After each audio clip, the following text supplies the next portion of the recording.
Hello friends, কেমন আছেন সবাই? আশা করছি সবাই ভালো আছেন।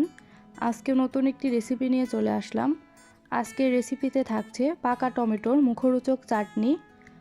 আশা করছি আমার আজকের এই ভিডিওটি প্রথম থেকে শেষ পর্যন্ত দেখলে আপনাদের অনেক ভালো লাগবে। আর পাকা টমেটোর চাটনি খেতে কিন্তু দারুণ টেস্টি লাগে।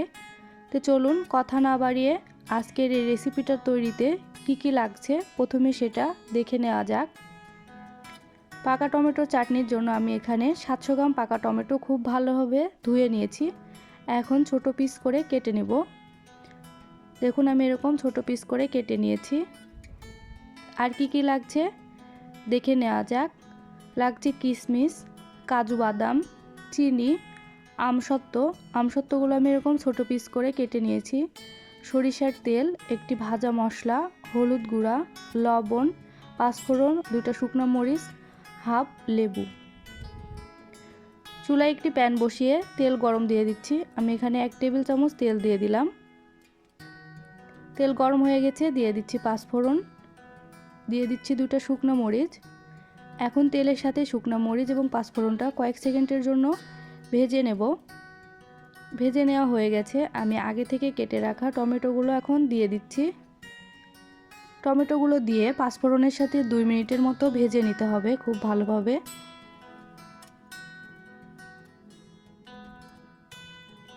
টমেটোগুলো পাঁচফোড়নের সাথে খুব ভালোভাবে ভেজে নেওয়া হয়ে গেছে।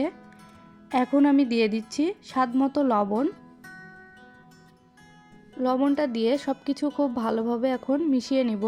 এ পর্যায়ে আমি চুলার আঁচটা মিডিয়াম করে দিয়েছি। এখন একটি ঢাকনা দিয়ে ঢেকে দিব। ঢাকনা দিয়ে ঢেকে দিচ্ছি 7 থেকে 8 মিনিটের জন্য। 7-8 মিনিট পরে ফিরে আসলাম। ঢাকনাটা খুলে নিচ্ছি। টমেটোগুলো প্রায় সিদ্ধ হয়ে গেছে। আমি এখন নেড়ে চেড়ে দিচ্ছি। টমেটোগুলো নেড়ে চেড়ে নিয়ে আমি এখন সামান্য পরিমাণে হলুদ গুঁড়া দিয়ে দিব। দিয়ে দিচ্ছি হাফ চামচেরও কম হলুদ গুঁড়া। হলুদ গুঁড়াটা দিয়ে নেড়ে চেড়ে খুব ভালোভাবে টমেটোগুলোকে এখন চেপে চেপে গলিয়ে নিতে হবে হাতার সাহায্যে।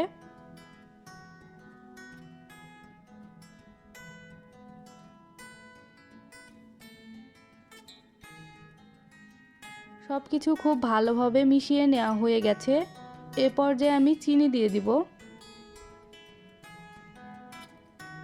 আমি 1 কাপ পরিমাণ চিনি নিয়েছি। আপনারা আপনাদের স্বাদমতো চিনি দিয়ে দিবেন। তবে টমেটোর চাটনিতে চিনির পরিমাণটা একটু বেশিই লাগবে। এখন নেড়েচেড়ে চিনিগুলো খুব ভালোভাবে মিশিয়ে নিচ্ছি। মিশিয়ে নেওয়া হয়ে গেছে। এখন আমি আবারও ঢাকনা দিয়ে ঢেকে দিব 3 থেকে 4 মিনিটের জন্য। 3 থেকে 4 মিনিট পরে ফিরে আসলাম। ঢাকনাটা খুলে নিচ্ছি। এখন চিনিগুলো খুব ভালোভাবে গলে গেছে। আমি একটু নেড়ে নিচ্ছি।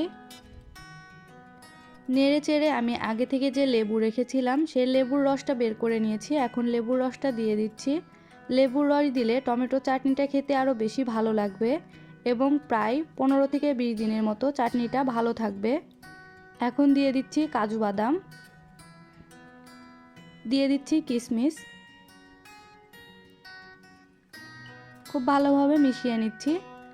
কাজু এবং কিশমিশ দিলেও টমেটোর চাটনিটা খেতে অনেক ভালো লাগবে।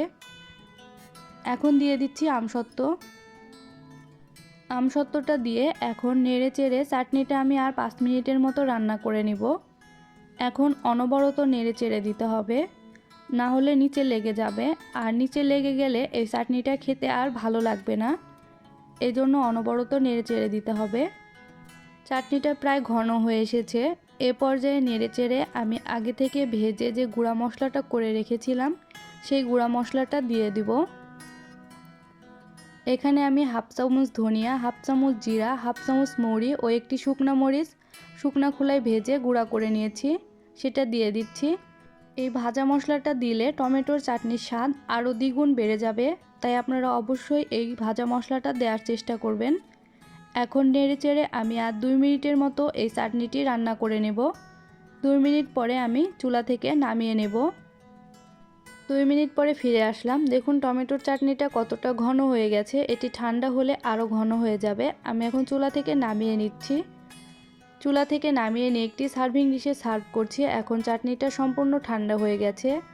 সম্পূর্ণ ঠান্ডা হওয়ার পরে চাটনিটা দেখতে কতটা লোভনীয় হয়েছে, খেতেও কিন্তু অনেক ভালো হয়েছে। যারা এখনও টমেটোর চাটনি খাননি তারা আমার আজকের এই রেসিপিটা ফলো করে বাসায় একবারের জন্য হলেও রান্না করে খেয়ে দেখবেন। কেমন হয়েছে তা আমাকে অবশ্যই কমেন্ট বক্সে জানাবেন।